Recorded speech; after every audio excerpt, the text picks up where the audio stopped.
Hi, my name is Pastor Hal York, and welcome to Truth in the Trenches. Today we're going to be Proverbs chapter 19, verse 19. Being a book about wise living, it's not surprising that Proverbs has a great deal to say about anger. We've talked about it many times, but let's just review a couple of verses that we've looked at in the past. Proverbs 14:29 says, "Whoever is slow to anger has great understanding, but he who has a hasty temper exalts folly."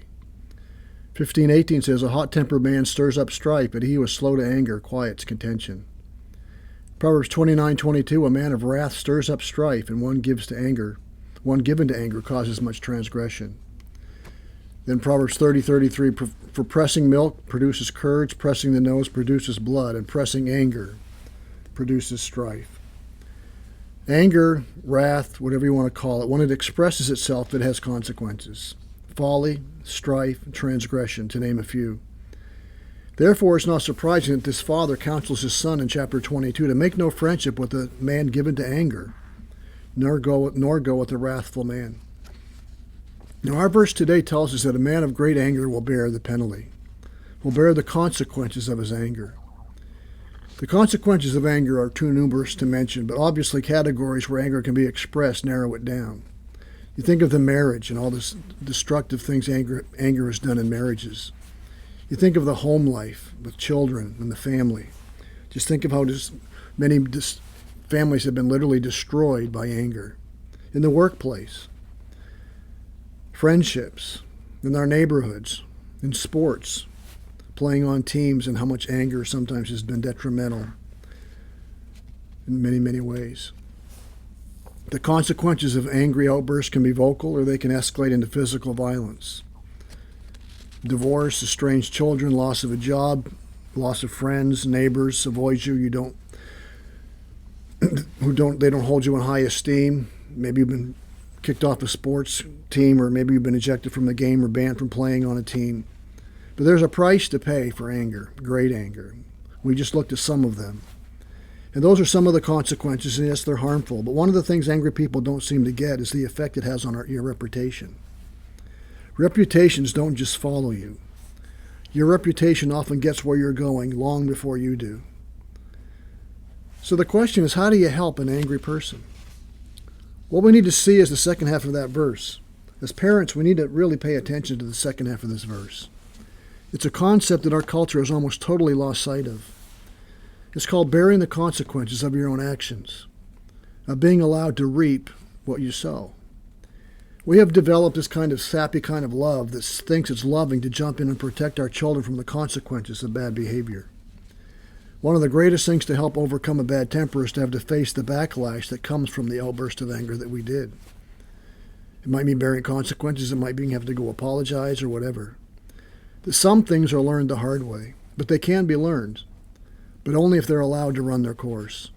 And this may seem harsh, but what does it say? What does the verse say? What does God's word say?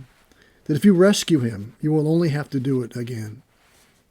Now think about that. I mean, how many parents are living with the consequences of a child's sinful choices?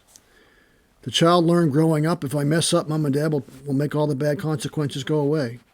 And so they never learn the hard lessons. They never learn what it means to be disciplined because they don't have to. Painful lessons that wrong actions have hard consequences. They never learned that.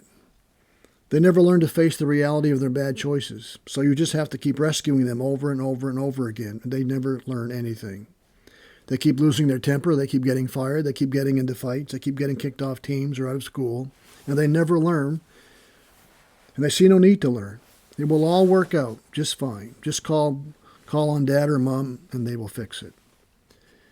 Well, in life, sometimes allowing people to go through the consequences for sinful behavior can be the best thing, the most loving thing a person can do. We need to be reminded again, make no friendship with a man given to anger, nor go with a wrathful man, lest you become like them. And you will often bear the same consequences as you get swept up in the wake of their sinful behavior. So let me remind you of what we're talking about by reading the verse that goes before this and the one after it. And I think we'll see this played out. He says, discipline, he's talking to fathers, discipline, which is the suffering, the pain of sinful choices, teaching the proper choice and reaction. That's what discipline is. Discipline your son, for there is hope. Do not set your heart on putting him to death. Then our verse, a man of great wrath will pay the penalty. For if you deliver him, you will only have to do it again. So discipline this one given to anger. Allow the circumstances to correct him, the painful circumstances of his anger. Allow it to play out. Allow it to correct him so he'll learn the self-control that keeps him from losing his stack every time something doesn't go his way. And also he'll learn, to verse 20, listen to advice and accept instruction, that you may gain wisdom in the future. How do you help an angry person? You allow them. No, it's not one strike and you're out. We need to remember that. But when they keep doing the same thing and you keep telling them, warning them, and they just keep doing it, then eventually you have to say, okay, you have to live with the consequences of your actions. I've warned you. I've helped you many times. But it seems like the only way you're going to learn is you have to bear the consequences yourself. You have to learn the hard way. You won't listen. You won't accept instruction. But hopefully the discipline that they gain from the experience of suffering the consequences will teach them the importance and the value of listening to advice and accepting instruction, that they may gain wisdom in the future. So may this truth guide us and guard us in the trenches of life as we seek to live our lives for the glory of God and the good of others. May God bless.